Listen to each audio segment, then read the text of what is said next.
Hello అందరికి. ఈరోజు నేను నా కొత్త ఎయిర్ ఫ్రైయర్‌ని అయితే టెస్ట్ చేయబోతున్నా. దీనికి మేమైతే బ్రెడ్ బజ్జీ చేద్దామని డిసైడ్ అయ్యాం.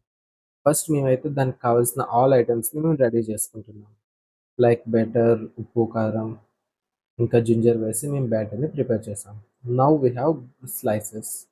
సో, ఈ స్లైసెస్‌ని మనం ఈ బ్యాటర్‌లో అయితే మిక్స్ చేద్దాం. సీ మనం బ్రెడ్ స్లైసెస్‌ని అయితే ఇలా ఆ బ్యాటర్ ఈక్వల్‌గా మొత్తం స్ప్రెడ్ అయ్యేలాగైతే మనం దాన్ని డిప్ చేసుకోవాలి. డిప్ చేసుకొని మనం ఫ్రైయర్‌లో ప్లేస్ చేసుకోవాలి. టోటల్ నేనైతే 4 పీసెస్‌ని ట్రై చేయబోతున్నా. సీ మనం దాన్ని ఇలా ఎయిర్ ఫ్రైయర్‌లో పెట్టేసి ఫస్ట్ అయితే 5 మినిట్స్ విత్ 200 డిగ్రీస్‌తో అయితే ట్రై చేయబోతున్నా. సో, ఇది 200తో 5 మినిట్స్ రన్ అయిన తర్వాత దాన్ని మనం రివర్స్ చేసుకొని మళ్ళీ ప్లేస్ చేద్దాం. చూస్తుంటే ఇది కంప్లీట్ అయిపోయింది. సీ ఇదైతే గట్టిపడ్డది. సో, నౌ అన్ని రివర్స్ చేసి మళ్ళీ ప్లేస్ చేద్దాం. మేమైతే చిన్నగా నెయ్యి కూడా యాడ్ చేసుకున్నాము. కొంచెం ఫ్లేవర్ వస్తదని.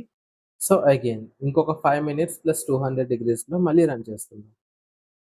క్రంచీగా మంచి బ్రెడ్ బజ్జీ అయితే రెడీ. దీన్ని మేమైతే సాస్‌తో తీసుకున్నాం. చాలా అంటే చాలా బాగుంది.